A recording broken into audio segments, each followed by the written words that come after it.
There's no intro. Oh yeah, all our stuff's going. Yeah, StreamYard changed, but we're live now, so we'll get that figured Whatever. out later. Yeah, no intro today. Let the looks like we're live, so people are probably. Let's go get Instagram live. Let's click go live over here just to see if Instagram will work as well. I think it will. All right, guys. Some people are joining at the moment, but yeah, new season, lots of new stuff to talk about, announce. I'm excited, Jake. How about you, buddy? Yeah. I already got my first taste of travel for the year out of the way, so it's only up from there. Yeah, absolutely, man. We'll probably chat about that here in a minute too. But yeah, it was a good break. I hope you guys all had a good break. Everyone out there who is watching and joining right now, it's I mean, it's not like we were completely disappeared from off the planet, but we work hard during the season. You know what I mean? Like we go hard. I fish, you fish other stuff. Besides running KAS, we ran 7 events last year, which was one more than we'd ever done. So I just took it easy, hung out with the family, obviously worked on all the stuff behind the scenes, which we're going to begin announcing today on some new things in the next few episodes of our lives. All the other cool new announcements that I wish I could tell you about all of them now, but just hang on a little bit longer. Anyway, that's what I've been up to, and I have social media fatigue. I'm sure a lot of people do that grew up in the day and age like you did, Jake, where social media became a part of our lives while we were born, and it was all this cool new thing, this new fancy toy. It was exciting, and it's turned into something that's not really like why we got on it originally. So I'm just kind of over it, but we got to be on it for actual communication with the people we do care about, we do know, we do love you guys who are part of this. So here we are back at it. So yeah, anything else you want to catch me up on or catch the viewers up on with your No. Christmas break? Yeah, we've it was a long season. I was burnt out come September. Like that last event was like I think that was all I had left in the tank. So I got home and I was just like just turned my brain off for like 4 Done. weeks. Yeah. Fixed Exactly. my truck, all those things. So Yeah, a lot of the stuff you guys are doing too as anglers that fish the series, you need to like you're just kind of exhausted and burnt out and over it too.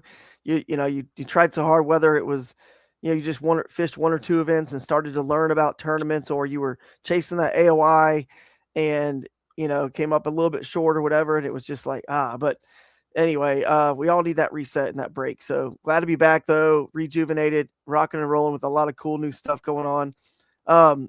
Let's start with up in our top corner there, Raccoon Creek Outfitters.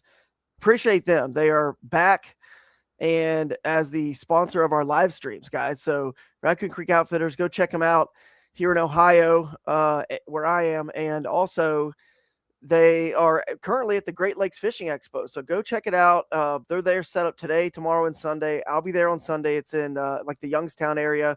I'll be there on Sunday doing a seminar. And trust me when I say I tell stuff that I would never tell you guys now publicly live or never on my YouTube because I'm still old school. I don't like revealing all the secrets, man. Like I can't stand it. Kyle Patrick revealed this secret about the you can use, like the Power Pole Vision, for example, or units like that, and go back and Google Earth and show the historical imagery while you're live on the water. You can see that.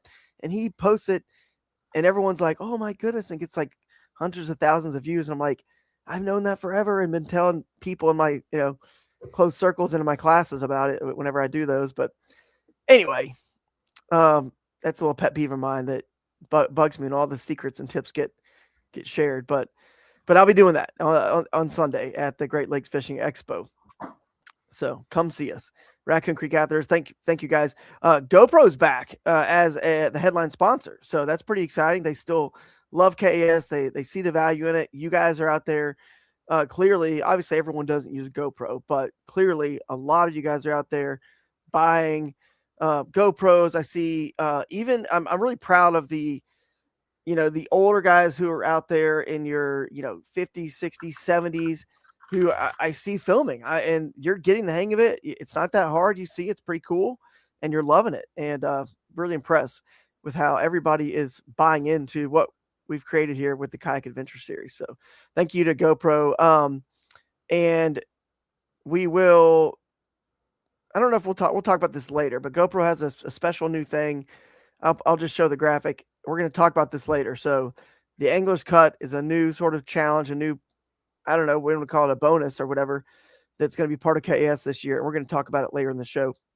But we want to get to our special guest and a few other things before we get into that. And that way he can leave if he needs to. So what do you think, Jake? Time to just bring in our special guest and then you and I can preview the season with him or after he leaves after that and get into Either some or, new it doesn't stuff. matter. All right, let's bring him in. Mr. Keith Stevenson, fresh off of, hey, by the way, Keith, before you get started, I did forget to say this. If you're on Instagram, we don't see your comments here. So go over to YouTube, go over to Facebook, comment there. We see all your comments. We're going to try to get to them. But Keith, you were all over Instagram, which is why I thought about that right now, and all over social media in general, but I see it more on Instagram.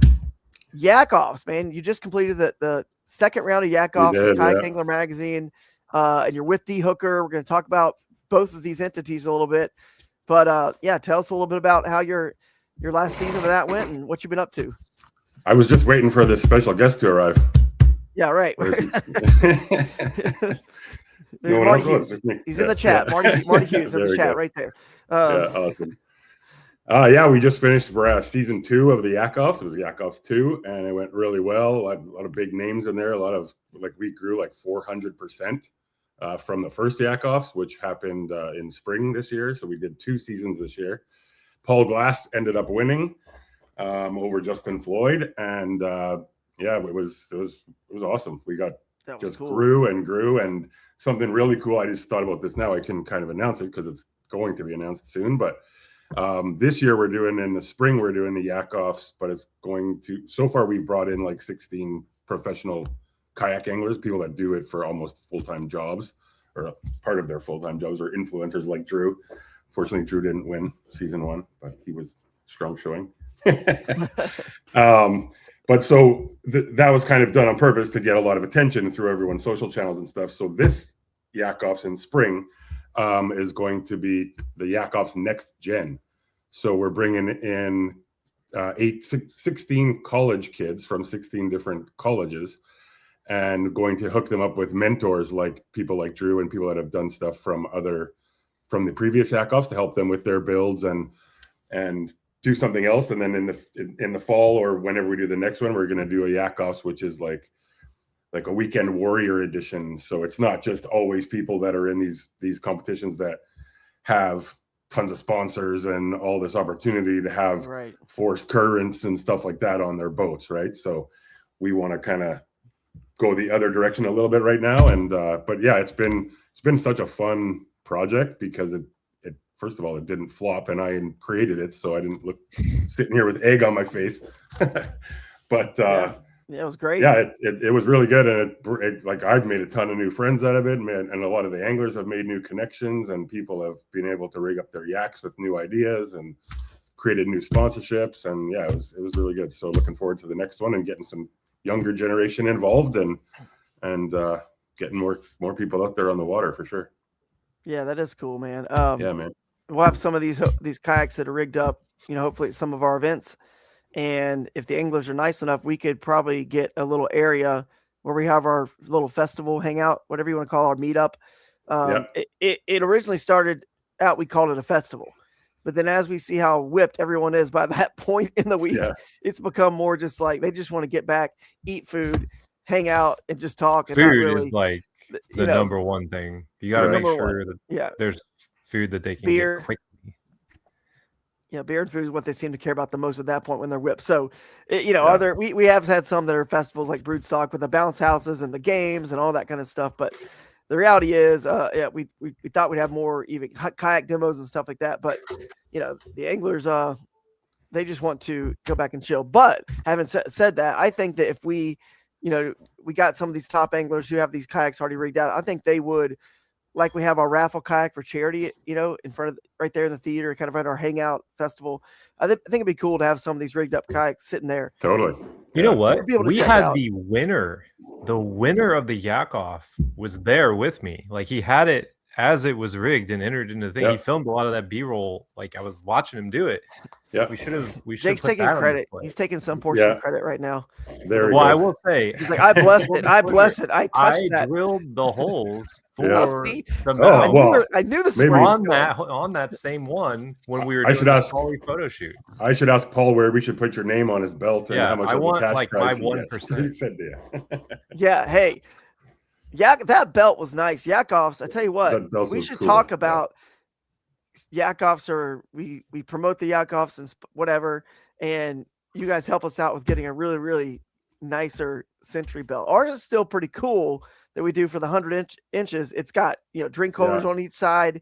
It's pretty cool, but that belt was like legit. Yeah, But anyway, and it was cool at ICAST too, presenting it to Jake, and he was the perfect guy to wear because he already looks like a wrestler. yes. But strutting around ICAST with this green leather brass shiny belt was pretty That was funny. a moment that I didn't think that I'd ever witness when I started kayak fishing, was being at like a piano bar with a rigged fishing kayak and a wrestling belt on Yeah. display. It I'm was, pretty sure that kayak was full of like empty beer bottles when the person took it Yeah. home. Yeah, that was pretty funny. no offense to Yeah. Paul. Jeff might have been better, but like when someone else puts the belt on besides Jake, I'm saying Jeff, his partner, with the aggressively average anglers. Yeah. No, like if I won, or Russ Snyder's, or somebody that's not quite the stature that Jake Suvak is, Yeah. right? It's going to be a little different. But Well, both of anyway, those we'll wear boys it. from the AA Anglers have some big personalities, so they'll definitely. Absolutely. Although yeah. Paul did just build himself a new gym in his basement, and they are starting a new fitness thing coming out pretty soon, which people He's gonna be should keep swole. their He does. eye I think, out on. Yeah. He's Yeah. he's pretty swole dude as well. But anyway, Yeah, it was for pretty sure. cool to see him win in the Crescent Smalley, no doubt, which is pretty cool. I Yeah, never for see. sure, yeah. I told you when you asked me to be in the first one, and truth be told, I don't know how much you want to say, but I don't want to get like off topic or off color, but it was funny that when you first came out with it, like any new thing, right? The power pole, one of the best Yeah. tools in bass boats ever. People Right. laughed at it and made fun of it. And when the very first initial, we saw this yak offs, and people started saying like, whatever, making some other Totally. terms about it, like, oh, whatever. So you guys can use your imagination. And then when it actually came out and you kept following up with me, and I did it, and I understood more about it. It's more about getting conversation going and getting people just excited to see what can be possible in these things, whether you're a simple kayak angler like me that doesn't really want a lot, but there's still things you can do to simplify and streamline that kind of kayak style, or it's the opposite, where I always say it does look like that board game Mousetrap. It's got stuff all over it, just insane. And I'm like, what the heck is this? It's just cool because it did exactly what you set out to do. And the fact that it just created conversation, shared all different styles, it would, of course, all different anglers and personalities, and just the diversity of the sport, which is what Kayak Adventure Series is all about. We say choose your own adventure, meaning choose your water, lake, river, creek, choose your style, electronics, big boat, offshore, all the way down to the skinny stuff. Man, it was awesome, and it really has worked out great. So I'm excited to. And that's why it's a cool kind of partnership for us, even too, because you build those kayaks how you fish, and your tournaments are you fish where you want to fish. Build your kayak how you want to build your kayak, right? And Paul's kayak was actually, he had a Garmin Force Current on it, but it was pretty minimalistic, and he ended up winning. Yeah, exactly. That's pretty cool. But that was the deeper on there, Jake. Yeah, it did. That thing's legit, man. I used it the whole trip. Well, I didn't catch any fish, but it wasn't Deeper's fault. Yeah, man, no doubt. It looks like a Deeper microphone you have there. Is that the microphone of yours, Jake? Dude, this is an old school blue microphone. I've had this bad boy for like 15 years and still kicking. Nice. So now the Yak Offs were presented by Kayak Angler Magazine, and you guys are going to be sort of covering and doing some stuff with, KS. So that's exciting. You're going to be at some of the events. So do you want to talk about the magazine and stuff, and some of the stuff we might be doing and working on with KS a little bit? Yeah, so Drew and I have been chatting, nothing kind of really totally official yet. We're working out some details on how we're going to do this, but getting involved. We've already covered KAS at Kayak Angler. You were in the magazine last year. We've done some digital stuff too, and we're just going to work on how we can make that even bigger and better and get magazines down to your events and some things like maybe some surprises. Yeah. just be more of a media partner and help you guys grow it. And that's kind of what we're here for, right? We do kayak angler, kayak fishing tournaments, media. So it's good for our sponsors. It's good for the community. It's good for you guys. It's good for us. So why wouldn't we? Makes sense. Yeah, exactly. And you guys are one of the best like media partners out there, the best media brands out there. So for the kayak space, I mean, and we also, like, for those that don't know, Kayak Angler is actually our umbrella company is called Delta Digital, which is in the outdoor vertical. We have a bunch of verticals like food and pets and tools and everything, but I work in the outdoor vertical. And within there is Paddling Magazine, the Paddling World Film Festival, Kayak Angler, and Wired to Fish is also with us. And a new thing we just launched called Trailblaze Her, which is a YouTube channel about women in the outdoors going on adventures and stuff. So that's cool. So, very cool. So potentially some coverage from KAS and KAS anglers in some of this stuff, which is pretty exciting, you know, to get a little bit more extra boost. Because you know what? We don't have that real component. We have our own socials that are, you know, when you start social media now, you know, it is, you're not going to grow very quick. And it's not like we do this 100% full time either, or trying to do that. But Jake and I have our personal socials and whatnot, but we don't have a print magazine and, you know, the media reach and stuff that you guys do. So it's really cool to see, because that's value to the anglers. You know what I mean? That's value. Totally. I always love being in Bassmaster magazine, and it was important. Who doesn't, right? Who doesn't? Yeah. So yeah, everyone in the chat's like, yeah, I'll take a turn. That sounds great. So, so getting coverage and working with you guys in any other ways and however it shapes out to be, you know, that's exciting for us. So thank you guys for that and having those conversations. And then the next thing, we will post a little graphic here. You also are with D-Hooker, which we announced at Broodstock is going to be the official hook removal tool. Right. So right here, the official hook removal tool for KAS. And if you don't have one of these, it's literally like not having a seatbelt in a vehicle for what we do and how isolated we get and where we are.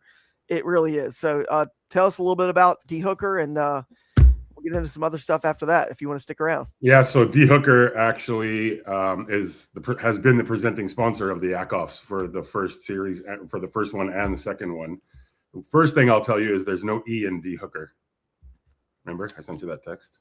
Yeah, that was the wrong graphic. That was the wrong one. Sorry, that's all good. So it's D-H-U-K-R. But yeah, we did. So fix that. Just like Drew said, it's the only. It's actually an FDA registered and licensed tool now. So it's going to be used in like veterinarian or hospitals and clinics and veterinarians and with the Coast Guard and all that kind of stuff. And I've got one right here if you don't know what we're talking about. But essentially, I actually stuck a 6-aught jig in my own arm at ICAST to show how it worked. But it's a tool, like Drew said, like it should be if you fish offshore, if you fish out of a boat, if you fish on a different planet, whatever, if anything with fish hooks, it should be like a pair of pliers. It's like a fire hydrant or a fire extinguisher. You need to have one, but you hope you don't have to use it, right? Exactly. And just a preview here. This was out at ICAST too, but they've actually come out with now this model that's getting released on Valentine's Day, and it's called the Yak. So it's the exact same tool, exact same reach and stuff, but it's got like a carabiner style, so you could like clip it on. It's smaller. It's good for kayaking. And then this is one called the Dink, and it's different. It's a smaller one that's going to be used for like sabikis and flies and that kind of stuff. So they're coming up with some cool stuff, and they have some cool plans. And Mike, the owner inventor, has been Steven Sturgeon he's out. Are you on every podcast, Steven? He's always on the Yak-Off podcast. He's won. Nice. He has one because he won one on that podcast. But yeah, so I know that Mike is very excited to be the official human hook removal tool for the Kayak Adventure series. So, and you had a bunch there at the Broodstock, right? That you got to give some away. We did, yeah. And you also had an incident with the hook in someone's. Yeah, we did. We did. Oh man, we've had several this year, so I don't remember the exact one that happened at Broodstock, but we did have an incident. So it's such a cool tool. It makes a lot of sense, especially for kayak anglers, and you guys will get to win some of those. I think it was on the Susquehanna actually, is where he got a hook in his hand and he had to be like taken off the river. There was one that happened there, but something I feel like happened at Broodstock too. But it's all running together in my brain Yeah. at this point. But either way, Yeah. I know when you have, so our buddy Ken Morris, who used to do the River Bassin podcast with me, you guys know Ken, he would always joke around because his favorite bait is a whopper plopper. And that's like all he loves to throw.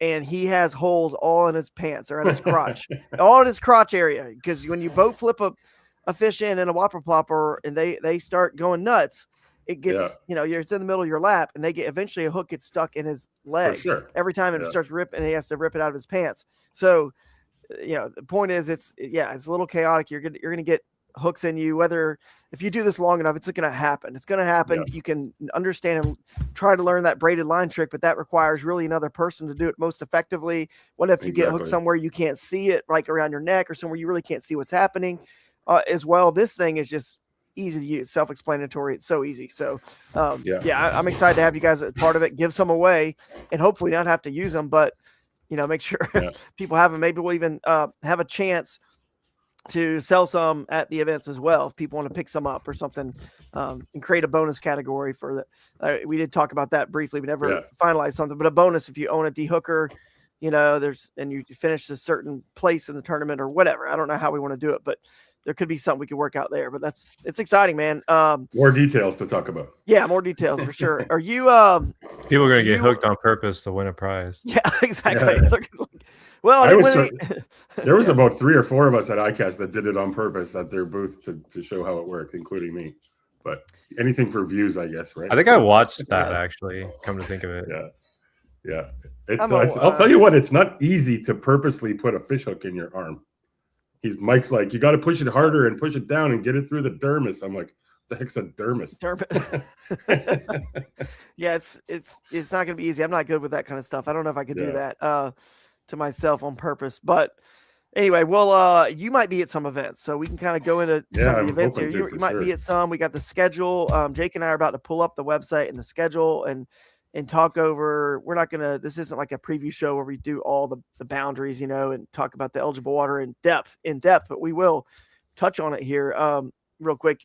Do you want to stick around for any more chat about KS, or you got to run? Sure, I'd love to listen in and what's going on. Cool. Let's and then you just bail whenever you have to. If you want to stay the whole time, that's cool. So another thing I was going to say to start things off here, we have a few other things to announce. Let's announce this here. The official kayak raffle nonprofit previously was pediatric cancer in the first year, and then last year it was autism through the Autism Anglers.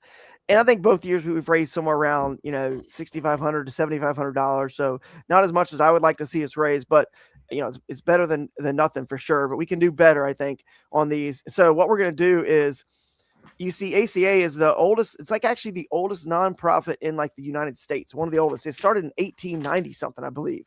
Somebody from the ACA will see this and correct me, but I know it's 1800 something.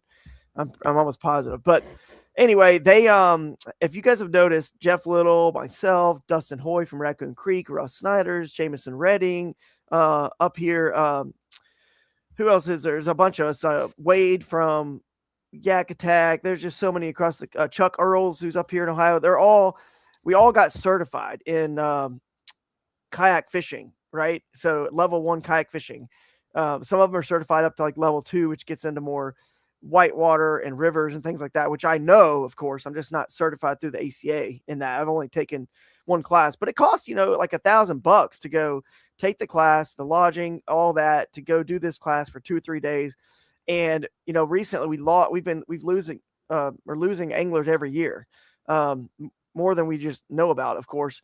But last year at Bassmaster, we lost Peyton, the college angler that passed away. So when that happened, I was like, it's always bothered me how kayak fishermen, majority of you guys out there, you can answer this question for yourself as you're listening. You're a fisherman first, you're a bass fisherman, and you got into the kayak fishing second. You weren't a kayaker and a paddler. You guys with, Rapid Media and all the paddling magazines. Also, you understand true paddling skills and what it takes. These are small watercraft that are, canoes and kayaks. There's certain things you need to learn about safety, and Jeff Little has been so good about, that reentry and teaching these things. And, Russ and Dustin and I did on the water seminar last year at the Ohio event. The point is, a lot of you guys out there would love to learn this stuff and be a certified instructor to go out and teach others. And, you make money on it. Of course, it's a service like anything. You might charge somebody $100 for a course, right? Or whatever. And you can include a guide trip and fishing instruction along with it, but you don't have the $1,000 to go get certified. And so because of that, we have less people out there across the country who are able to teach the skills that we all need, clearly, because we don't understand. I'm a little bit different because I did learn how to whitewater paddle, but most of us, we're just fishermen. They just got in these little crafts. So that money is going to be used for scholarships that go to people who submit to us to say, I do want to get certified. I do want to teach and help save lives. And then it can also go to anybody, like a college student. Maybe you're part of the Carson Newman team or whatever. Or you're somebody like a Josiah who is kind of interns with us in the high school division, helps out. He may not have the money to buy the $150 or $100 that the instructors are charging to take the safety course. And we could use that money to offer a scholarship to them so they can be safe. So we're trying to save lives and get people, just the skills they need. Would actually help you catch more fish, by the way, also. So it's a win-win-win. So ACA, that's who we partner with. So that's pretty cool. We should actually get that connection there with Yakovs for the next gen, because that's the right age to do that with, right? Exactly. We should. And we've talked about this. Maybe I've already connected you with the instructors to potentially get the de-hooker tool as part of even, you have to get, what is it? First aid certified or CPR certified to actually end up officially passing your, getting your certification with the ACA. But this kind of goes into that. But the problem is no first aid course or, of course, just CPR course is going to teach you how to use this.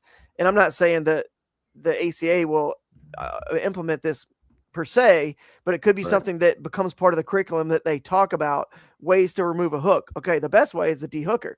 The next, I'm not saying you're going to have people, or even get one with your registration fee, right? Yeah, you get one, right? How to use it. Yeah. Absolutely, that would be a great thing to include, and you learn how to use it pretty easy if you watch a video. It's very simple, which is the beauty of it. So, anyway, that's pretty cool. Nonprofit that we're going to be using, and that we're giving back to ourselves as kayak anglers with that nonprofit. Not that there's anything wrong with supporting a child who has, pediatric cancer and his family has nothing to do with kayak fishing. That was great. So was, the autism anglers, but at least the autism anglers were, part of the fishing community as well.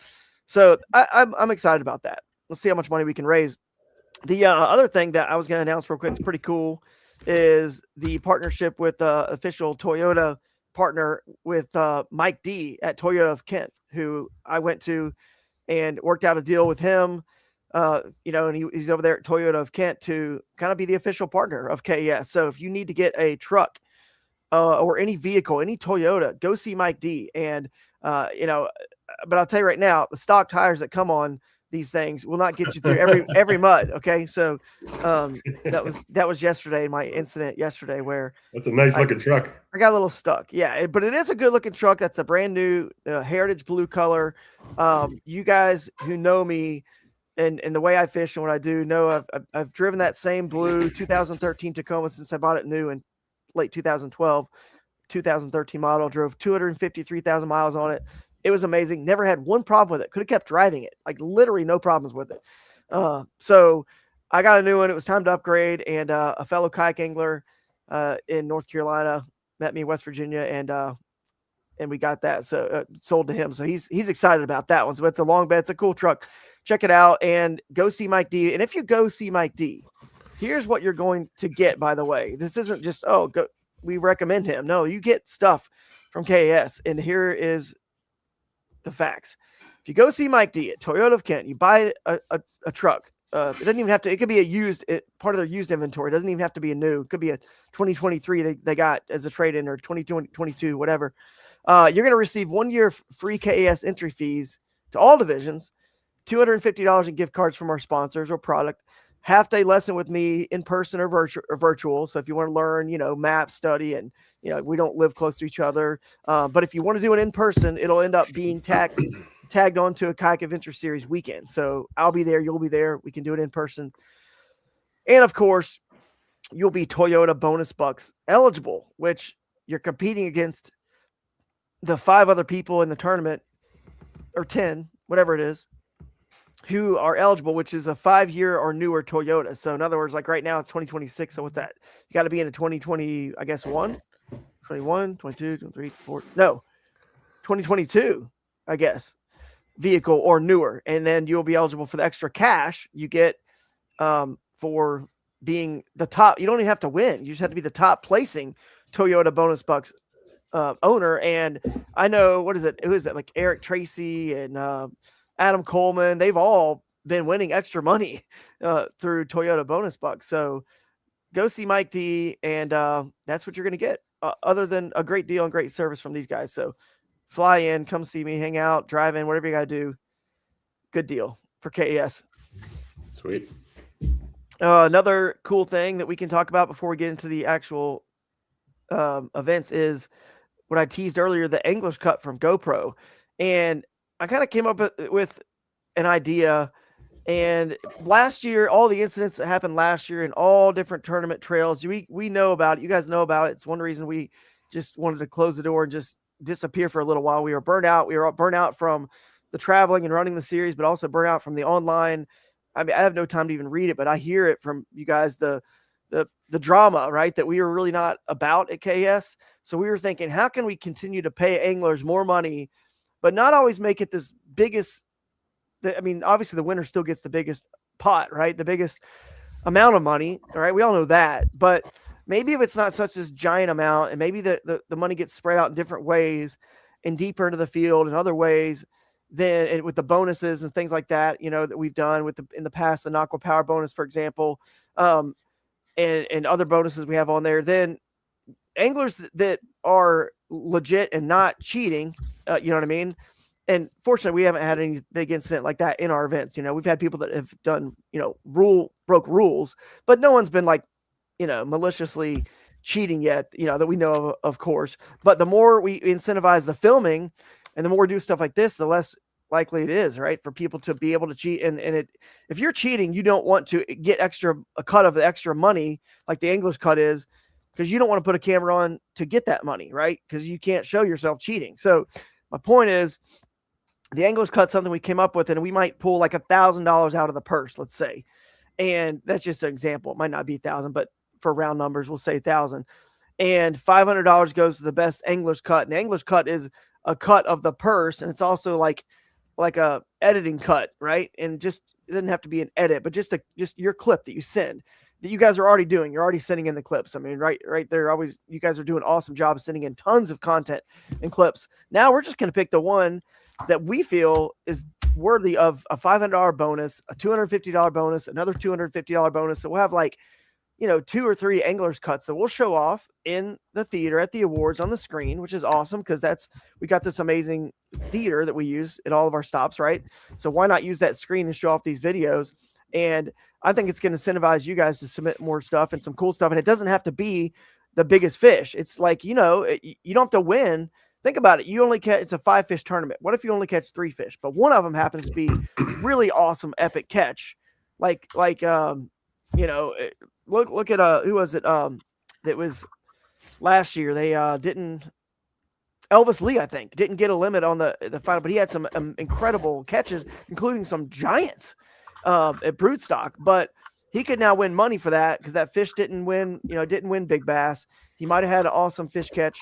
It could be just something random. Jake, you've seen a ton of stuff that's randomly happened on your videos. You're good at picking out the extra stuff, you know, whether it's a cool, like a bear runs across the river and is fighting or whatever. I don't know. And like English, well, we had one where the guy was like going through the river and it was full of cows. That's true. Which, by the way, cool. is against the law. So that farmer was breaking the law in that state. So fun fact about that clip. letting the cows get into the river. You can't do that. But well, easier said than done, I'm sure. When the cow decides to walk into the river. Understand English. Yeah, like how to speak cow. But anyway, yeah, but you get the point. Anything could be the English cut money. So it's money that is still all part of your purse. It gets spread out a little bit. And again, the winner is still gonna be worth obviously all the time and effort and all that. but it's just a kind of way to get the money spread out. We've also talked about bringing the payouts down further into the field like we did at Broodstock, just making that standard. And again, I just think, as we've learned with some cheating incidents, even a couple $100 will cause people to go to great lengths to like try this stuff. So it may not solve the problem of us ever having somebody who in our events that does try to do something, right? But I think we've proven that with what we are able to catch on the Susquehanna with cameras rolling and us going around, our production team going around, and you don't know where we're going to be. This is not the series you want to try to break a rule in or cheat. It's definitely not cheat intentionally in. Too many cameras are rolling. You don't know where we're going to be. It's just not too many incentives to film, extra money and stuff like that. So hopefully by making some cool changes like this, it'll help alleviate some of that. But let's get into the events, the series. I'll share the screen here, the website. I have no idea. There's something just popped up, screen recording. I don't know. Maybe you can share the Google Chrome would like to record this computer's screen and audio. Grant access. What do you do? Yes? I don't know. Well, it depends on. Let me just, if I hit deny, it doesn't. There. That's what you're looking for, right? Yeah. Yeah, I guess. I don't even know what's happening. I'm on like different windows. I can still hear you guys, different screens. Why don't you go back to StreamYard? Yeah, I'm trying to get out of here and get back. Okay. So you got the schedule up. Yep. The events are up as well, the event pages. And there are I believe that the Tourney X pages are up too. You could go ahead and register now. Tallahassee is the first one. You can see here, if you scroll down, Jake, you can see we've got the eligible water in play. Some of the like these details right here, guys, you're seeing that of course might change, you know, if we have a venue change or our Wednesday welcome dinner location changes, stuff like that is always going to get tweaked and changed. So don't pay attention too much to that right now. Of course, I don't think you will. And some eligible water will change as well, because one thing that I will mention is there's a couple of lakes that some people have flagged already as being no more public access, which happens all the time. So we'll adjust those as they come up. Yeah, make you guys aware, especially on our official preview show for Tallahassee. But yeah, that's Tallahassee. If you look down, that we're going to try to go back to speaking about, you know, again, trying to make it harder for people to ever break a rule or cheat, or just for easier for us to cover the event and cover you guys and get that great media coverage out there that could end up in cool places like Kayak Angler. We are going to try to shrink, not so much at Tallahassee here, because we just had to get Chipola River and Shoal Bass in bounds for this event. We had to. It was like an hour away. We had to get it. We've typically gone by an hour rule, like about an hour away from our host city. But some cities and some places may not want, you know, the hour rule. They might want to stay a little bit closer. And so we're going to try to keep it maybe like a little bit less, like 45 minutes if we can in some of these locations, because that helps us cover the event. Because you got to think about it. If Jake and I are on one side of our host city, that's 45 minutes away at that lake or river. And then we got to go and try to find somebody that's the complete other side. That's like an hour and a half drive of time just to like get to somebody else. So we're trying to shrink it when we can, just by a little bit, but it's still plenty of water, way too much water than we ever even need. An incredible puzzle for you guys to solve. So anything to comment on Tallahassee? We do know New Canoe is our raffle kayak here. But anything to comment on Tallahassee, guys? No, I think it'll be fun. Florida is always interesting, especially that part of Florida. You don't usually see people going there. If they're down there, usually they're over at, you know, Seminole or something. Yeah. But we've obviously got that not in play. But right, we didn't want Seminole to be in play. Right? Do you, Jake? Can you put your cursor over that little blue thing that says "click here for full size map," like under the interactive eligible water, just to show people we added a link. I don't think it was obvious, right where it says interactive eligible water map to the left of you there. It says click on the blue. It says click on for full size. It'll just open a new tab. No, that's fine. We just want to talk about how that is there now, because it was kind of hard for people to find out how to get that map into a full screen. separately than being embedded into our website. So you can click on that link. It'll take you to a full screen of that map, explore all the water you want. This one's going to be awesome. You're going to be able to catch a Swanee bass inbounds, which could be in play for microbag. You never know. Swanee bass, northern strain largemouth, Florida strain largemouth.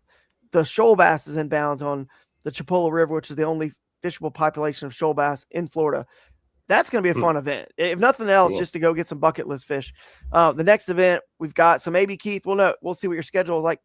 Who knows? You might end up in Florida for this kickoff event. And for sure. Actually, before we leave, the guys over there, Seth and Blake at Florida Bass Nation, they're doing a great job. They're teaming up with us, partnering with us in the sense that they're really promoting it. They're making sure all the anglers are going to be there, and just let's show out what Florida has to offer, because it's pretty amazing fisheries there, and we're there at the right time of year. This March 24th, 25th. Is that the right days? Why does that not ring a bell to me? But I guess it is. Is that right? Yeah, so it might be wrong. Actually, I have the date wrong there. I may have copied it. 27th and 28th. So I've actually messed up on the website there. I knew that was off. So 27th and 28th.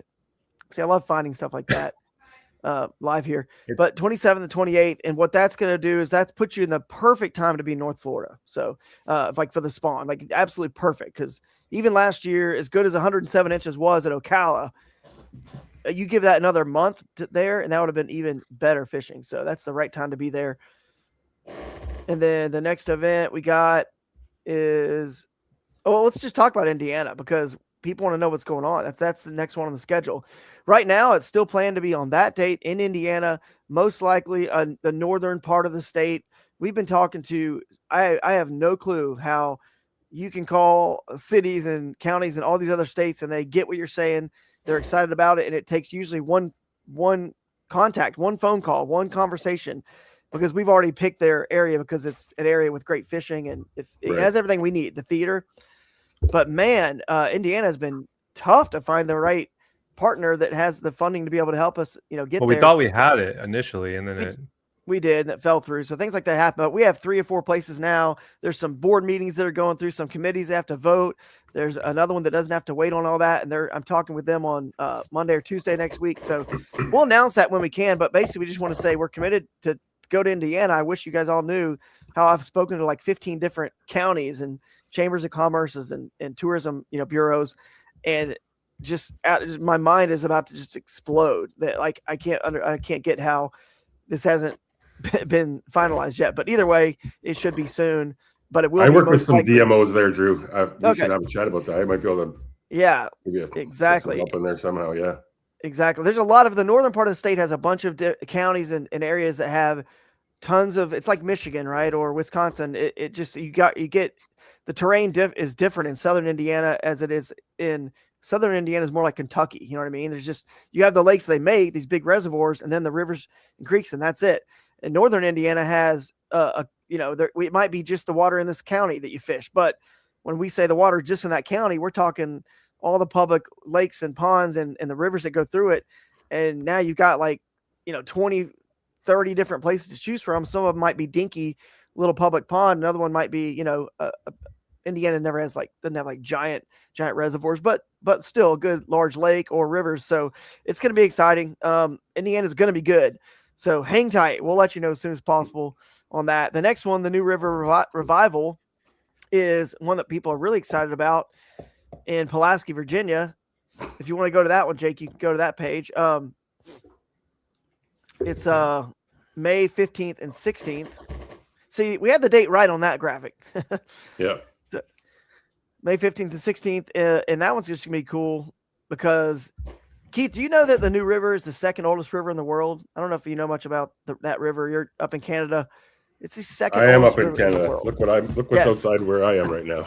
Yeah. It's snowing like crazy right now. And on the other side of Canada, so you're far away from Virginia. Yeah, I'm in British Columbia. So, I mean, it's the second oldest river in the world behind the Nile. It's really cool. It flows north. It's got giant bluffs, giant cliffs, and and that's kind of one of the ways they could tell how old it was, just from you can see that cliff right there in that picture that Jake just scrolled up to.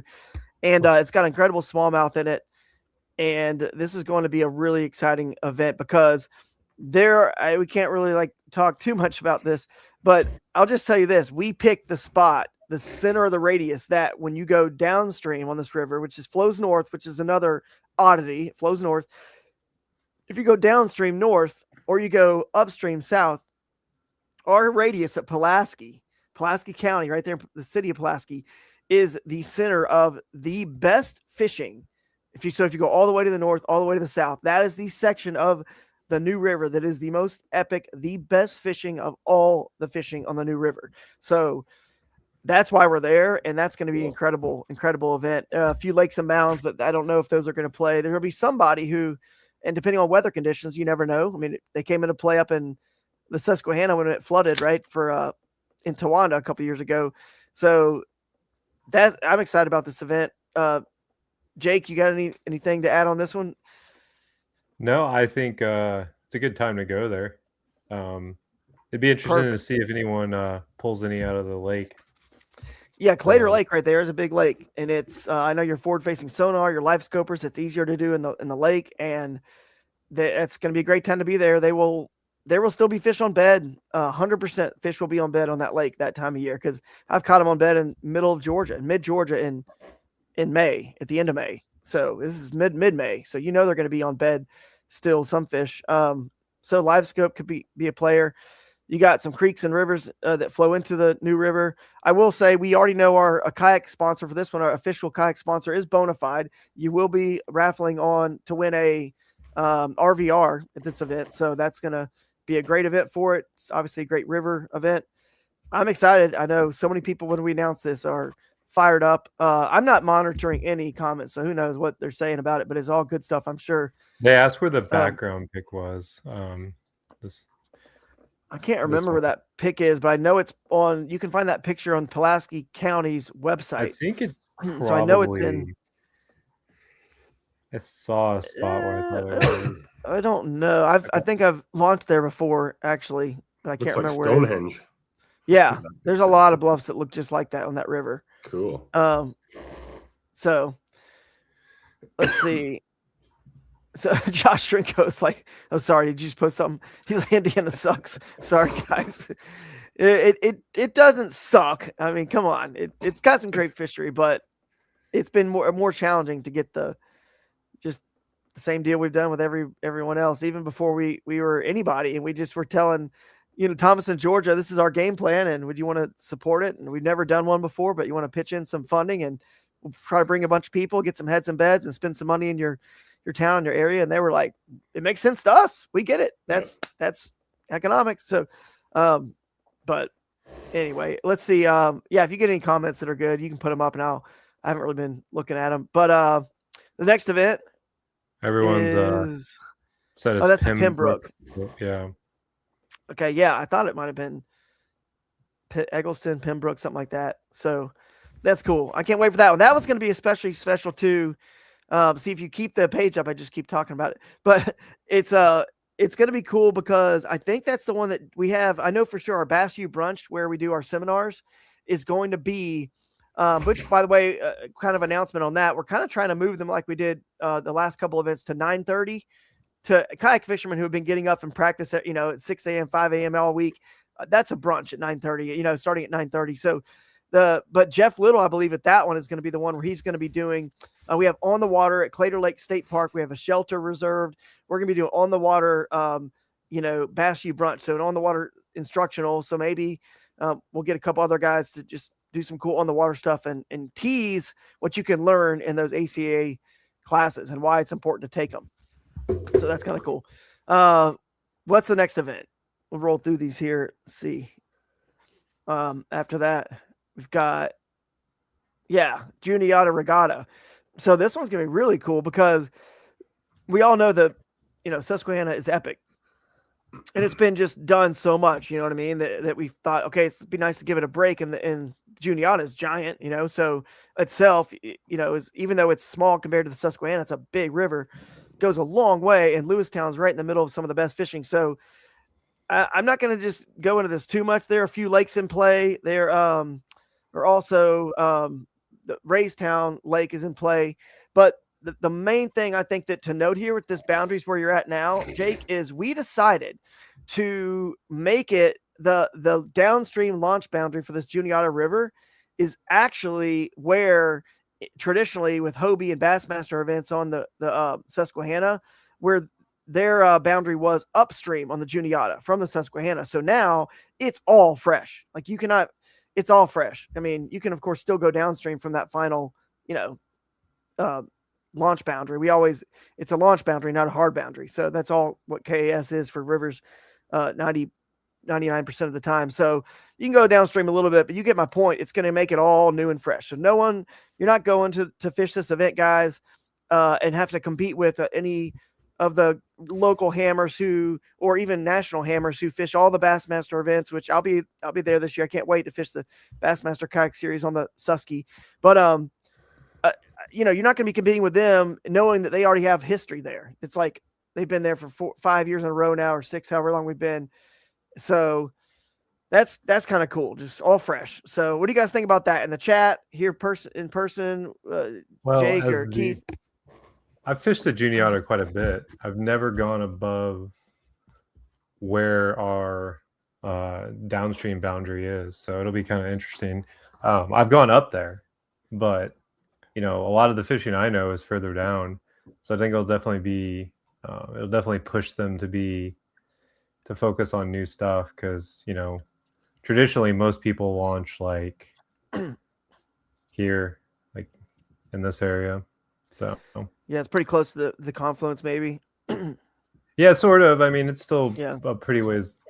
You could float down to it in the long day of fishing for sure. Right. But, so there's this boat ramp here is one of the Bassmaster ones. Right. That a lot of people put in it. We just want it to be a new puzzle. That's what KS is about. I don't know going to why new places. it's so laggy. What's that? It's like lagging. I don't know. But anyways. Yeah. So, right here. So this puzzle. Is a pretty common one. So it'll give people new water to fish. Not everybody totally new water. All these are totally new water to me. They are, yeah. But I just think the premise of what we're doing here is really cool. No one has to ever be concerned about. There will be locals who have fished, obviously, this stuff, and some people certainly have. But by and large, when we go to all these new places with KS, and even Indiana, we might go to some new county or place that the local Indiana clubs have never really fished like any of those waters. Or maybe out of the 20 lakes and rivers and places that are in bounds, maybe they've been in bounds for like 1 or 2 tournaments ever in the history, or maybe just one of them, is in play on an annual basis for the local clubs. So how do they know if all those other lakes and rivers might be the way to win it? They only know that one body of water. So it just creates this whole new thing. I just want to encourage you guys, especially the new and beginner intermediate anglers, what a opportunity that is for a level playing field and a new puzzle for you to figure out, regardless of where you think you're at skill level wise. But that's cool on that one. I'm pretty excited about that event for sure. It's going to be really fun to see how that plays. But the last thing to mention, we'll move on, is this is a June tournament. Now, when is Bassmaster or Hobie or whoever, us last year and the year before, when have we typically always gone to the Susquehanna? July, August, September, October. Those are the only months we've ever done anything over there. That's it. This is going to be totally new. Just after the tail end of the spawn, just after the spawns are done. You could have some weirder, higher water levels. Totally new, totally different. And that's the Juniata Regatta. Yeah, I mean, the Juniata does fluctuate quite a bit when it rains just because of the nature of the river with the mountains. Mm-hmm. But I think by June, it should be all right. Yeah, I mean, you never know, too. Some of those lakes can come and play. But the next event, what's the next one? We have a big break. This is kind of cool. We have a big break after June. So you go all the way till the end of August for the next event. And that's the Northwoods Bronze Quest. And that's right on the border of, the Menominee River makes the border of the Upper Peninsula of Michigan and Wisconsin. Getting closer to you, Keith. Getting a little closer. Still a long way away, but getting closer. Here's the cool new thing. Show that map like you're doing, Jake, and zoom in so people can see. You can see where Keith is. What that we've done differently on this one, because when you get to states like Michigan and Wisconsin and Minnesota, upstate New York, whatever, you have like a ton of just rivers and lakes, tons of them. I mean, like thousands and thousands. So what the our tourism partner would, they would like us to do for this event, and we said this is really cool. Essentially, you're fishing the county, like the Marinette County, but it's not quite the county. It's a little bit different, but you're not going into Michigan. So they're right on the border. If you zoom into the town where that river feeds into the lake in Green Bay, they're right there. So you cannot fish into Michigan, even though our host partner is right on the border of Michigan. You cannot fish any waters in Michigan. Now, truth be told, there's really not much up there anyway, but you can fish. You can fish anything inside that. And just to clarify, boundary. I'm assuming you can fish like this, you can fish that stuff. Yeah, that's all part of the. Just so people don't think that you can't, you have to keep track of this line, the entire river, because you. Yeah, that's right. No, actually, you get a shock collar on you. Yeah. Can't fish the left side of the river. So let me I worded it wrongly. I'm glad you said that, Jake. It's actually not. You can't fish Michigan. You just have to launch inside this boundary we've created here. Just launch inside. So if there's a tributary that goes up into Michigan, and as long as you launch inside this, you can go outside of this boundary. Again, this is like a launch boundary radius, right? So if you go to the west and show the rest of that, it's all done by roads. So you've got the river that's the border of Michigan and Wisconsin, and everything else is on this radius was built by roads. So as you zoom or scroll to the back to the west a little bit and down and just zoom out, you'll see, guys, all the rest of that is roads. So it's very clear, it's obvious if you are, inbounds or out of bounds, where you're allowed to launch, where you're not. So if you start researching that map right there, you will all of a sudden, your eyes will get blown away the more you zoom in, or you will realize how many lakes and ponds that are public and rivers and creeks you're going to have. Now, we're also going to allow the main Great Lake, the Green Bay right there, part of the whatever Great Lake that is. What is that? Huron, or I don't know. Well, that's Potato Lake. But the Great Lake, the actual one, it's that Green Bay's part of. I can't remember, but I don't know which one it is, but you zoom out, you'll see. But my point is, you can still fish. Michigan. That's great. Lake Michigan. Yeah, that's right. Lake Michigan. Duh. So if you zoom in, you'll see where the mouth of the Menominee River is, in that blue line to the south, you can still fish any of that part of the actual Green Bay, but we will probably make a rule where you cannot go further than, whatever it is. I don't know if we're going to make it we don't want to see someone out here at the lighthouse. Half mile or something. And we might eliminate we might change that distance based on the weather. Like if we say you can't go further than a half mile offshore, then if weather shows up for that event and it looks like it's going to be really rough and really bad, we might keep you to, a couple hundred feet from shore. You see what I'm saying? So, but you will be able, in theory, if we have good weather, to fish the main lake as well, which has got great fishing. And if you look right at the mouth of that Menominee River, there's all kinds of estuaries and protected right bays. Yeah, good largemouth water coming out of this river. It's just exactly. It's super incredible largemouth. If you ever look at any of the why it's so laggy tournaments, it's a little bit laggy, but that's okay. The people will check it out. So that's going to be fun event for sure. And then that gets us kind of that, Midwest event. That's kind of like what we did last year, in Minnesota, the St. Cloud. That gets us an event up there. I want to see somebody win on Potato Lake. That's my challenge. Go win on Potato Lake. Why is that? Just random? Just like the furthest west random lake. I'm sure there's winning fish there. I mean, look at all these tiny ones. I mean, now keep in mind, guys, not all of these are public, but the one cool thing about Wisconsin is there is a ton, and I mean a ton of DNR or whatever they call it up there, conservation area lakes, and nobody fishes them. Nobody fishes them. They're always vacant. I mean, all of these, I know this one is, and I don't know, that looks like a public launch there. So there's a lot of little bitty lakes, and they're loaded with all kinds of species. There's smallmouth in these lakes. Not all of them. Yeah, not all of them. But you will. This is the beauty of KS, I think. Tell me if I'm wrong here, guys, in the chat or whatever. When I'm excited about a tournament, when I see the schedule announced, like the Bassmaster Kayak Series, I am probably just as excited to spend my winter, the off season, researching and scouting out, all the water that's eligible. So to me, when we open it up like this, it's like, now who's going to find the diamond in the rough? It gives you a lot of cool time to explore and map study, and that's just super fun. So it's going to be interesting to see how that one's won. The next event is that our last one? I think the next one, probably. No, one more. Yep, is there one more before it? There's Broodstock. Yeah, but the broodstock, which we have listed. I don't know anything about this area.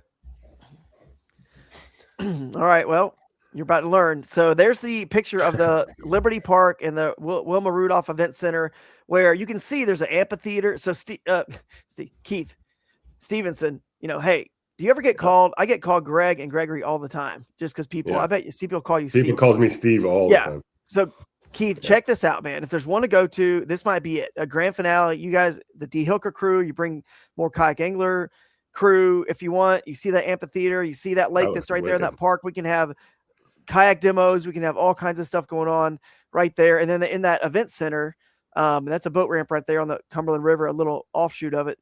It's right there in downtown. Yeah, basically just south of downtown Clarksville. We're going to be able to set up whatever we want right here. Yeah, vendors. Yeah, you can have vendors. There's all kinds of parking. There's a restaurant right there in walking distance that we can have our after party at. It's going to be a blast. So let's try to get as many. You have vendors. A giveaway for that one, Drew? No, I don't think we have a giveaway for that one yet. Oh, let's chat about getting you a boat for that. Let's chat about getting a boat or a trailer, or who knows, something big. I don't know. Whatever. Or maybe a trailer will be our AOY prize. We have AOY announcements coming too, and rule changes we're going to go over, and then we're going to wrap this up after that. But that is the exciting, the Cumberland River and the headwaters of Lake Barkley and the other rivers and creeks that feed into it. I mean, it's going to be cool. Matter of fact, some of the river, like the Red River, flows in right there in Clarksville. If you follow it all the way up, the upstream launch boundary is basically was the downstream launch boundary for Broodstock 1 for Bowling Green, Kentucky. So we know that was an awesome event. We're in a great area, so I'm excited about this one. So yeah, way up there at that launch boundary for that one. So could be largemouth, could be smallmouth. It's going to be a mixed bag. Well, I have a pretty strong suspicion that if you know what you're doing, you can definitely win with with a smallmouth on this, because the Cumberland's got massive smallmouth in it. I mean, people catch 5-pounders out of downtown Nashville all the time. So I'm very excited to see what people do. I think this could be a really good live scope event too, even though, people don't think about that. The Cumberland is so vast, and it's kind of a hard puzzle that someone who's proficient with live scope could really go into a river like that and wreck. Yeah. So. Absolutely. Dwayne Wally's in the chat. He's saying, "Is that gray hair I see?" Well, it's a real white light. It's just a white light I got on me, dude. That's all it is. So, which kind of leads to some getting into some of our rule changes. Keith, again, hop if you need to. We have a few rule changes we're going to talk about, format changes. They're pretty cool and interesting. But I'll bring them in. They're in a banner. I put them on a banner here, Jay. You can remove that real quick. So here's our first one. We're going to make video releasing of your fish mandatory. I know everyone's freaking out now, but not like you think. It's mandatory only for a fish of a certain size that we call overs. You know what I mean? So it's like the Bassmaster Elite Series on Lake Fork. They can put a fish in their live well, because you can't really, whatever the law is there, you can't have you can't possess or whatever. So they got to do that there, catch an immediate release. So it's like whatever it is, 24 inches, I think. So Major League Fishing, right? Every lake they go to is a different threshold. It could be 1.5 pounds or 3 pounds or 2 pounds of fish that counts and scores. So if we go to, let's say Florida, this first event, I haven't decided yet. We'll talk it over, but it's probably going to be like a 19-inch fish is your threshold. So unless it's big, it doesn't really matter. It doesn't change anything you guys do. It's a simple video of that fish on the board. You can go ahead and have your thumb in the fish's mouth, of it on the board, and then you can turn it to you and say something to the camera. You can release it. And what got me thinking about this and why it's a perfect segue with Dwayne Wally in the chat here. AI. Yeah. It eliminates, the potential for AI and all that stuff that I know they're catching that stuff a lot easier, but Attorney X is doing a great job. But also in our series, you have teams and you got a partner, and judges aren't looking for duplicate fish on two teammates' stringers. They're only looking for it, and Tourney X kind of notifies on your own personal stringer. Oh, these are 1/4 inch away or whatever. You might need to check for just to make sure it's not a duplicate. So somebody could give the fish, in theory, if their partner was right there. Yeah, someone could, in theory, give the fish to their partner, and if they needed an upgrade, and it'd be hard to, somebody would catch it because all those pictures are there. So eventually you would get caught. But my point is, this helps with that. It gives you an opportunity to shout out a sponsor or whatever you want to do. If you want to turn the camera on you don't have to. And you don't even have to submit these videos. So that's a cool thing. Okay, it's mandatory, but you don't have to submit them. What it is if we need them for any reason, if the fish looks beat up, if there's something, it's got a gray eye, if something that looks fishy about it, we want to see the video to know it was released live and healthy and back in the water. Now, here's what's cool. We don't ask for it. It's probably not going to ask for it very often, but we are going to encourage you guys to submit them because we're going to have another way to spread the distribution of funds or prizes. I don't know if it's cash for this or just a prize, but it's going to be the best release video will be put on the screen. We'll have a sponsor that'll sponsor that category at the awards. So the best release video will get posted on our social media, and then you'll get it's a little bit of airtime. Your sponsor might get some airtime if you say what lure you caught it on or what rod or whatever you did, but you got 15 seconds or less. And here's why I say that. Dwayne was talking about, again, I don't want to speak for him. Maybe it's true or not true. I don't know if he's in the comments, but about potentially adding in a video component to Tourney X, where you can upload a video that's 15 seconds or less. And maybe it'll be implemented in 2026. We're thinking, even if he doesn't have it on Tourney X, it doesn't matter. You guys will still, could still submit it to us the same way you submit your videos already. If we had Russ's videos somewhere, Jake, I don't know if we still have it queued up. It might still be in this. It might be. But Russ video at Shoaly Palooza was the perfect example. It was a vertical video. He showed the fish on the board. He lifted up and just showed him and was like, dude, this is unbelievable. What a giant. And then he panned around to the shoals he was fishing. You don't have to do all that if you don't want to, but that's kind of what we're talking about. So you don't have to have an action camera, it's just your phone. So it's just a good way to, again, prevent someone from trying to get away with something and help you guys get some airtime and win some extra money and prizes. So it's pretty cool. But there'll be somebody who'll be, gripe about it, I'm sure, but it's super easy. It's not going to, even if you caught 5 fish that were all overs, it's going to take you 10 seconds times 5. That's going to add on that much time to your day. It's not really a big deal. If Elvis Lee's still in the chat, I think my next big announcement is to the AOI. And the reason why I said is Elvis in the chat is because this was brought up to me, and it made me think about it because of Elvis last year. He arguably had the second or third, probably third best year of anybody. And he was what was he, second or third heading in AOI? He was second or third. He's up there behind Adam. Yeah, I think it was him, Russ. No, Russ was 6th. He came back and won from 6th. Was he? I thought he was 4th or 5th. Well, anyways, Tyler Bean was up there, I think. But he was high. He was 2nd or 3rd. He was up there. He was up there. So if he's in the chat, he'll comment what he was. But either way, he then went on to unfortunately not get a limit. He was on the right body of water, I'll tell you that. And he had some big fish on his stringer.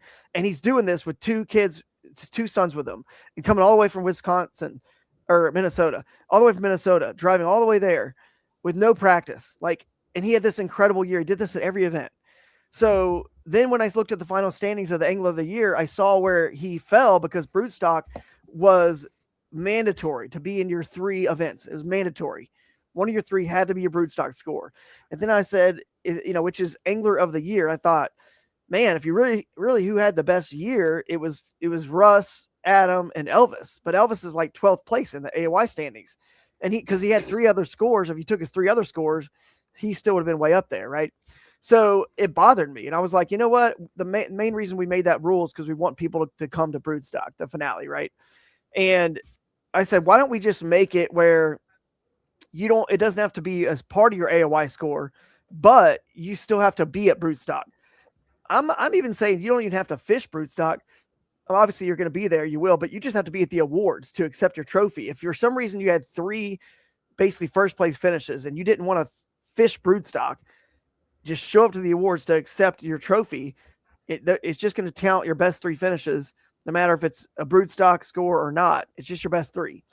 But you got to be there to accept it. And it's most likely you're going to fish it if you're there. So anyway, that's kind of a change we made, and it would have changed some things for sure. So yeah, he was off. He was in 3rd place. He said he was off by like 4 points. So Elvis, I think that's a pretty cool change that you'll probably understand because you felt it. You know what I mean? Like you look at the standings and you're like, I had a much better year than that shows, and than many of the people that are above me, because we all had to count that one score at broodstock. So that's a change. All right, next one. We'll rule change number 2. That was just like a format sort of change. Rule change number 2. Micro bag, you can now have up to 2 fingers on the bass. That's easy. Self-explanatory. You had one last year, but people had a hard time even getting the fish to stay down with one. So we'll at least change it to 2 now, but we didn't want to hide too much of the distinct, features of the fish. That's why we said 1 finger, but now 2. So John Dalton, Glenda, whoever else, your micro bag anglers, that rule changes a note. Now this one was interesting because there was an angler who did exactly what we asked him to do. They reported something they saw that they thought might have been a breach of the rule, and it was somebody who was mother shipping somebody else before the event. And I was like, okay, they don't. Everybody else has motors, so it's not like they're getting an advantage. You know what I mean? Because everyone else has motors. So, if you don't know, if you're a paddle only kayak angler and you don't have a friend or someone that will tow you, like, okay, I get it, like whatever, but I just don't think it's really a big deal. I think it's just easier to say that it's allowed before and after lines in. You could grab your a competitor when the tournament's over that has a motor, or if your battery died, or you know what I mean, if whatever, and you can get a tow back. So we added that in there before and after. Again, this also helps people get separated out and split up. So if another competitor or your teammate wants to tow you, if you don't have a motor, it's not really changing much. We just need to notate that was legal. The update to the code of conduct policy and sportsmanship rule, particularly concerning social media. You can go in the rules and see this in the way it's written, but basically we just made it a little bit more clear. If you go on social media and you post pictures or videos, you claim somebody is doing something, did something X, Y, and Z, well, then you're never going to fish a KS tournament, or at least not anytime soon. You'll get banned from entry into our events, because if you saw somebody doing something, you had pictures and videos, and you make these claims on the internet, they should have come to me first as the tournament director so I could look into it and do something about it, dude. Like, why would you go on, post it publicly, and not go to the tournament director first and just let us do our job and figure out? And like we did on the Susquehanna, I didn't know. I got the anglers, Jody in particular, did exactly what we asked. He took pictures and video of the anglers he thought might have been a little bit too close to the dam. He wasn't sure. We got them. We look at the evidence, our own evidence with the drone and everything else. The tourney X pins, we did our due diligence, and then we're able to rule, properly on the situation. We definitely made the right decision there. Trust me. 100%, 100%. There's a lot more that was never, we've never really talked about it, but I think since this is our first live stream since that, I do want to say that there's a lot that went into that was never shown, never discussed, because it was just, releasing that publicly is just like slinging mud, right? But I can trust me, like the evidence was overwhelming in that scenario. So yeah, exactly. We didn't want to show in all that, because it just is like, exactly at that point there was enough. That's what this rule's for. There was enough court of public opinion, whether it was right or wrong on our particular situation. There was enough of it out there that was like negative and just I don't know, just like not good, without any proof or just people just slinging mud, slandering. And in that situation, all the anglers did is break a rule. So, that was a little excessive, and we don't want that to happen in our tournaments. Again, we don't want people that, are like that. We want to have fun, man. This is like, a big party. These are like the old boondoggles, a little bit mixed in with tournament. So the other rule changes, that's the last one. The other rule changes, there are other minor things on the rules page. If you want to pull it up, you can, but we're not going to go over them, but just to show, you can scroll through it, Jake, you go to rules and just skim through and you'll see they're all in red. Anything that was changed from last year to this year, we turn them red. Remember, that's how we do it, so that you guys don't have to reread the entire rules. We just, with other ones that were in red that were new last year, got turned to black because they've been up for a year. These are all the new ones we just added. I don't know why that YouTube graphics in the wrong spot, but I'll have to go fix that. But we made them all red. So if you scroll down, you'll see there are some other minor ones, like little teeny things that we didn't talk about here, but that's for another podcast anyway. So, and all the language and the verbiage for let's see, like that social media, for example, like all that stuff's kind of there. So anyway, should be a good season in general. I'm excited about it. And then let's see, I'm just looking to make sure we covered everything. I think we have covered it all.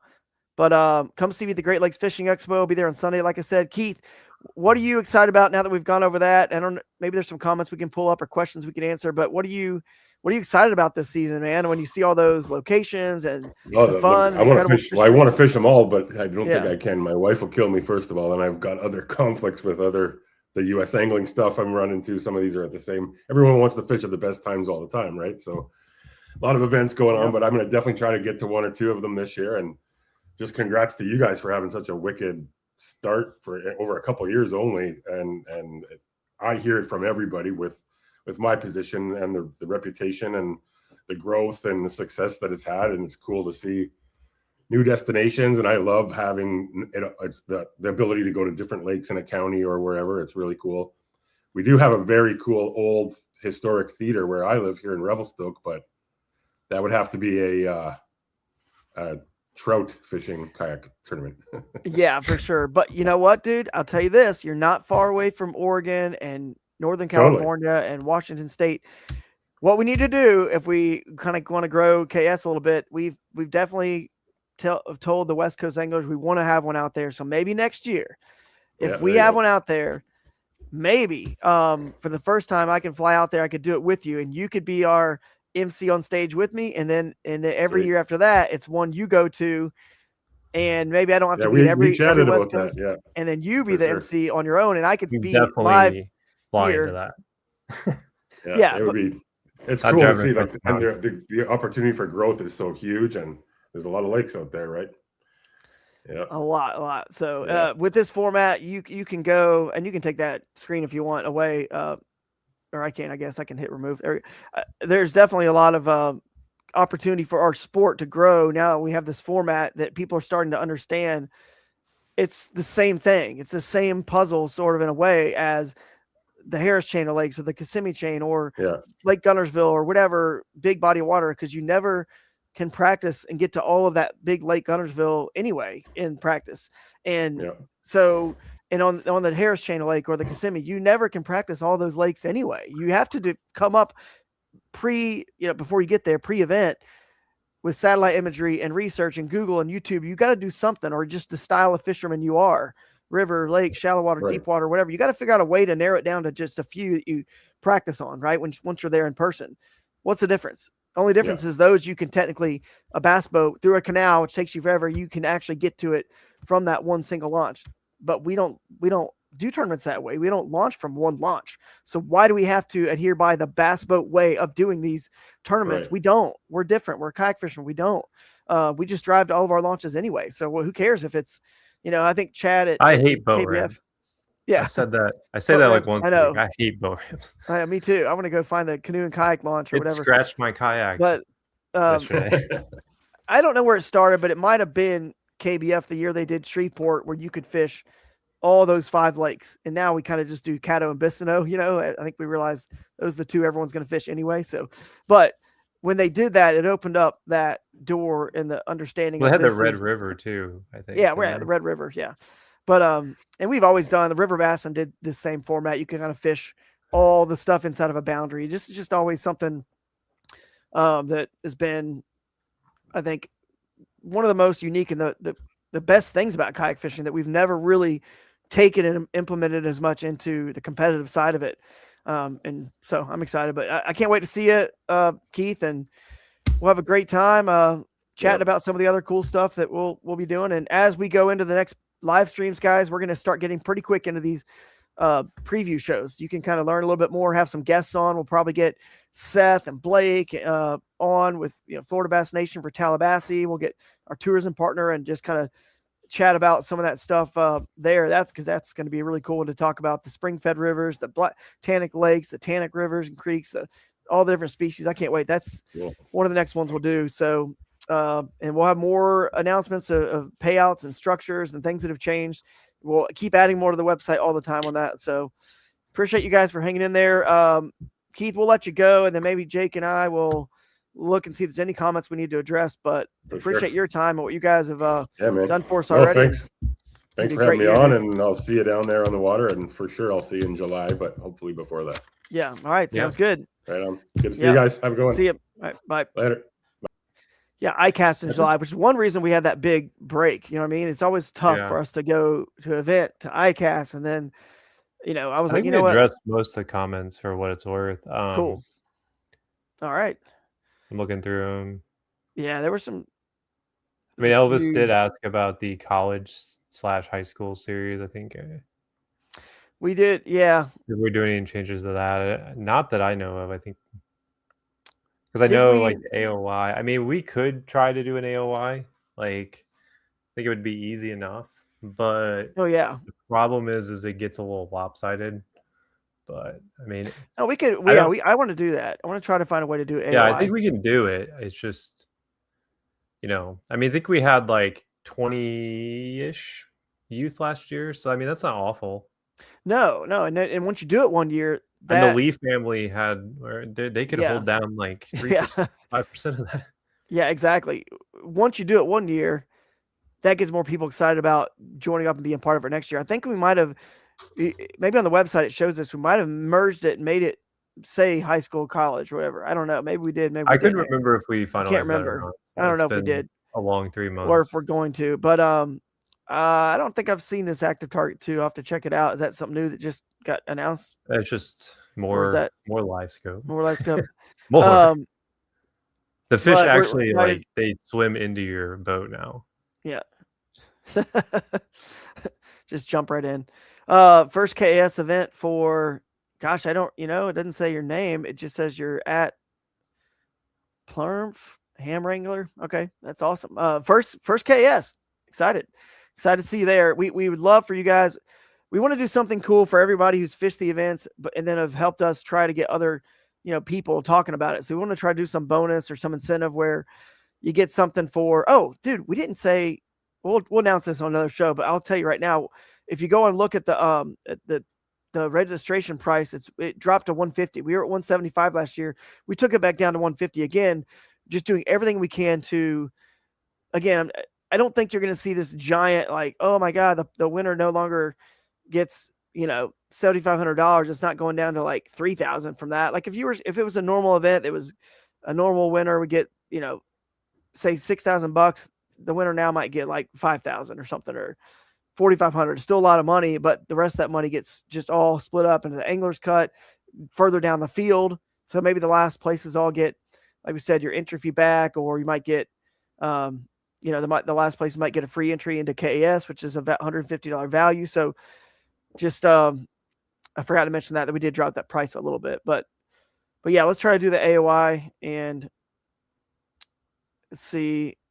Yeah, I'm trying to think. I think, oh, here we go. The New River. Yeah, we got another guy, Black Oak Outdoors 88. I don't know why some people, I guess it's YouTube versus Facebook. It shows their handle on. Yeah, YouTube it just depends on which platform. And then Ohio Fishing Freak 2000. The schedule is going to be a blast. So, yeah, it's going to be a blast. Yeah, I think we're pretty much, that's it. I don't think anybody else has really had any questions that we didn't really answer. Just hang tight and we'll announce a lot of other cool new stuff. So, we already answered this question, Frank. What size fish do we have to release, do release videos on? It's just, we'll announce that and put it on the event page, that tournament page. We'll say, if it's somewhere with smaller fish on average, we know it might be like, I don't think we'll ever go less than think we'll ever go less than 17. I doubt it, but probably usually it'll be somewhere in the 18, 19 inch range and up. Florida will probably be 19 inches, for example, maybe even 20. I mean, we don't, because again, if you're catching fish that are less than that, I mean, it's just not really necessary. You're probably, unless you got 5 that are exactly, a quarter inch under our threshold, you're probably not winning a tournament. Luke wants us to come to Alabama. Man, we want to go there for sure. It's probably going to be next year, because how do you go 3 years and not have Alabama in there yet? Now, I will say this. We were close to Alabama. Our boundaries were for Shoalipalooza. You were right there across the border in the Hooch. And so we're not too far away from Alabama and our brood stock. So close, but there's too much good water there. So let's see. And Elvis saying it's going to help his wallet, I guess, lowering that price a little bit. So, all right, guys, have a good one. We'll catch you later. And this is a little bit longer probably because we had to go over so much. And we'll keep working on this stuff and make it happen in 2026 on the Kayak Adventure Series. So thanks again. See you, Jake. Have a good one. See you guys. Instagram. See you.